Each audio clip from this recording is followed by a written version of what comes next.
O Trump vai trazer a paz. Existem 3 tipos de paz.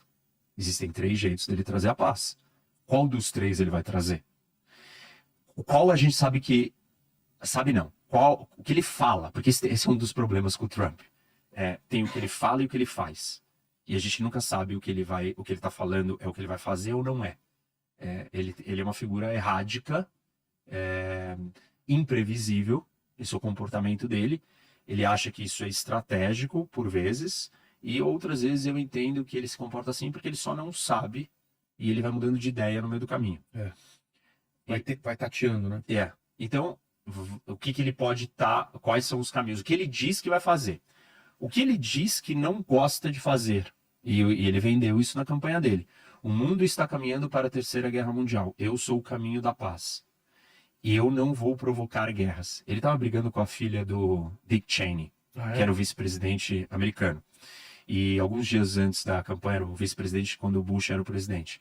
E alguns dias antes da eleição, durante a campanha... O Bush que é republicano também, né? Republicano, Mas é que o Trump brigou com todos quase republicanos. Ele reinventou o que é ser conservador e republicano.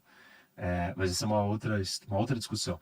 Bom, mas aí ele estava discutindo com ela, publicamente, e ele virou e falou assim, ela é viciada em guerra. Eles querem guerrear. Esses falcões neo-republicanos dessa época do Bush, eles gostam de guerra. Ao longo da vida política dele, ele falou, eu vou tirar os Estados Unidos das guerras do Oriente Médio, vou sair do Afeganistão. Não foi ele que fez a retirada, mas ele falou que iria fazer isso. Ele começou esse processo. Ele foi lá e encontrou com o Kim Jong-un. Eu vou fazer a paz. Ele diz que ele não gosta de guerras. Se ele não gosta de guerras, ele não vai trazer a paz pela via da guerra. Ou seja, a guerra também é um caminho para a paz. Né? Claramente. Que é a terceira opção que eu expliquei. Que é na base da força. Então, ele diz isso, eu não sei o que ele vai fazer. Ele não fez isso em 2016. Ele realmente não fez paz pela guerra. Ele não tem mostrado que ele tem esse perfil. Então, não me parece que ele vai derrotar os inimigos americanos. A Rússia, o com força. Isso não quer dizer que numa situação de instabilidade muito maior e de muito mais agressividade ou assertividade por parte do eixo das ditaduras, que eu chamo que são 5 países ditatoriais revisionistas que querem mudar a ordem internacional, que é Rússia, China, Irã, Coreia do Norte e Venezuela. Esses 5 países estão unidos. E isso não quer dizer que, se eles derem passos muito agressivos, que o Trump, em condição nenhuma, de jeito nenhum, usaria a força para contê-los. Estou dizendo que parece que ele não vai iniciar nenhum movimento brusco. Mas responder... Responder, sim, dependendo do que eles fizerem. Imagino que ele não é uma figura também que vai, se os caras se tornarem, né, se esses países... Não me parece um cara que quer demonstrar fraqueza também diante... Nesse nível, Claro que nós estamos aqui no hipotético, não sabemos exatamente qual situação estou falando, só estou dizendo que não é sobre toda e qualquer condição que o Trump ficaria pacato ou passivo, buscando a paz. Essa paz sem briga. Então tem momentos que ele poderia buscar essa briga. Então, se ele não vai fazer essa terceira, sobraram as outras 2. Que a primeira é a do meio, que a gente negociar e trocar. As posições do Trump, elas oscilam entre esse segundo tipo de paz e o primeiro tipo de paz. O primeiro tipo de paz é você dar tudo para o outro, porque você não tem vontade de lutar. Você não quer, você não tem estômago, você não acha que é produtivo. Então, dou para o outro. E o segundo é a negociação. A gente tem que olhar para cada região do mundo para responder para isso e entender o que ele diz que pode fazer. Vamos começar pela Ucrânia. Na Ucrânia, ele diz que ele vai fazer a paz, um acordo de paz, no primeiro dia do mandato dele. Então, ele não vai, certamente, dar soldados, dar armamento, ele não vai lá ajudar a Ucrânia a vencer... Envolver a OTAN. Isso, ele não vai ajudar a Ucrânia a vencer a Rússia. Aí sobrou negociar, botar o Putin, fazer o Putin e o Zelensky negociarem e fazer um acordo. Ou ele simplesmente virar e dar para o Putin o que ele quer, que é a Ucrânia.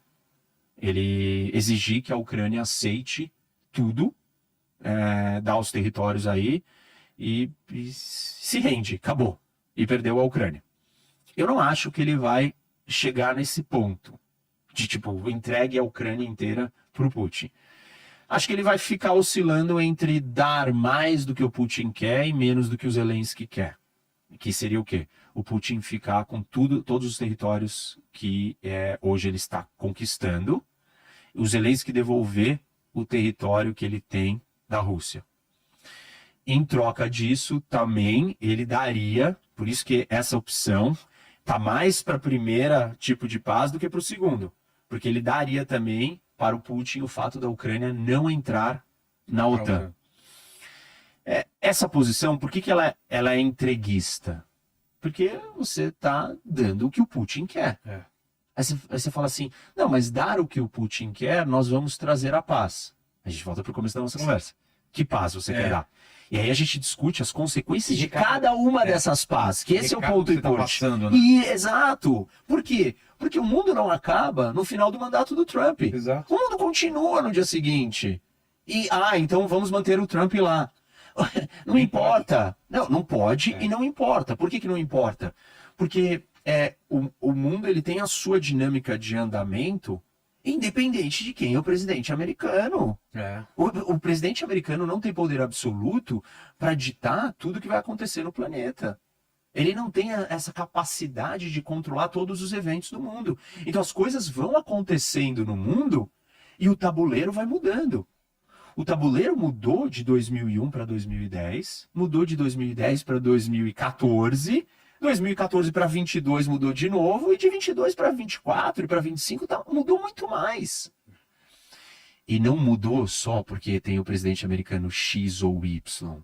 Mudou porque o Putin tem vida própria. Porque o Xi Jinping tem vida própria. Tem interesses próprios. E isso, porque o Kim Jong-un tem vida própria. Porque os ayatollahs no Irã têm vida própria. Eles fazem o que eles querem também. Eles não deixam de fazer tudo só porque existe presidente americano. Tem pressão externa, tem pressão interna, tem oportunidade, tem avanço. Por exemplo, o Irã pode a qualquer momento conquistar uma bomba atômica. E quando o Irã conquistar uma bomba atômica, ele vai mudar o comportamento dele em relação ao mundo, independente se o presidente americano é o Trump, o Biden, a Kamala ou o Bernie Sanders. Pô, entendeu? O cara vai continuar sendo o Irã, ele vai continuar sendo um ayatollah fanático, suicida, fundamentalista, religioso, em posse de uma bomba atômica. O Kim Jong-un passou por vários presidentes americanos. A família Dinastia 1, que em termos de família e dinastia, e eu tive a oportunidade de mediar, entrevistar e conversar com Simon Montefiore, que é um historiador britânico que esteve aqui no Brasil, e eu fui o intermediador, o mediador e tal, eu entrevistei ele.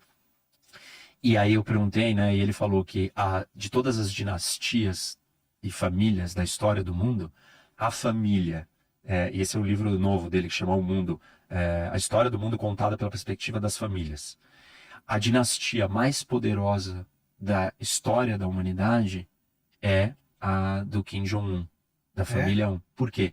É a única dinastia que conseguiu alcançar a arma atômica, a arma mais poderosa do mundo, que é uma bomba atômica. Então, o projeto da dinastia dessa dinastia na Coreia do Norte, ele está em andamento independente das eleições americanas. Nenhum presidente americano, democrata e republicano, conseguiu impedir que o Kim Jong-un tivesse a bomba atômica. Nenhum presidente americano até então, incluindo o Trump, conseguiu evitar, com garantia, com total segurança, que o Irã não tivesse, que o Irã tivesse acabado com seu programa nuclear. Não conseguiu. Por quê? O Trump esteve no poder quando o Irã tinha um programa nuclear. O que o Trump fez? Ele fez alguma coisa em relação ao programa nuclear iraniano?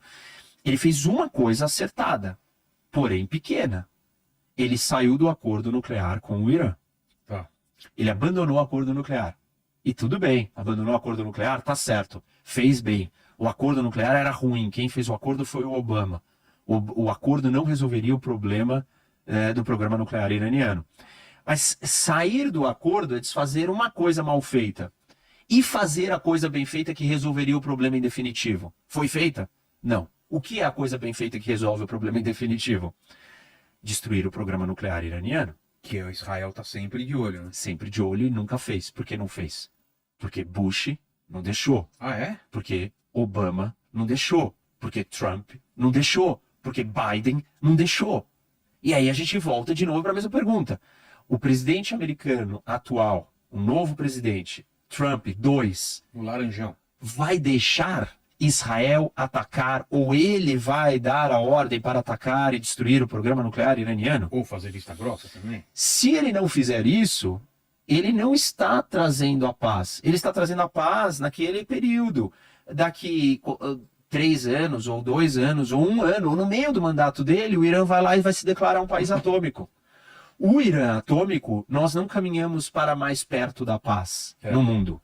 Nós caminhamos mais perto de uma grande guerra. O Trump tem o poder de resolver isso? Em teoria, ele pode escolher fazer um ataque ou permitir que Israel faça um ataque que aumenta em muito as chances do programa nuclear iraniano ser destruído em definitivo. Já fez no passado, Israel, né? Exato. Que não assumem, né? Mas. Não, até. Assumiram? No Iraque, e não assume na Síria, mas no Iraque todo mundo sabe. Tá. Nos anos 80 no Iraque e em 2007 na Síria. Aí tem uma outra pergunta que a gente deve fazer para aqueles que querem ser críticos e realistas de verdade. Eu estou dizendo aqui que, então, para resolver o problema do Irã, tem que destruir o programa nuclear. Israel não vai fazer isso sozinho, sem autorização dos Estados Unidos ou sem os Estados Unidos fazendo.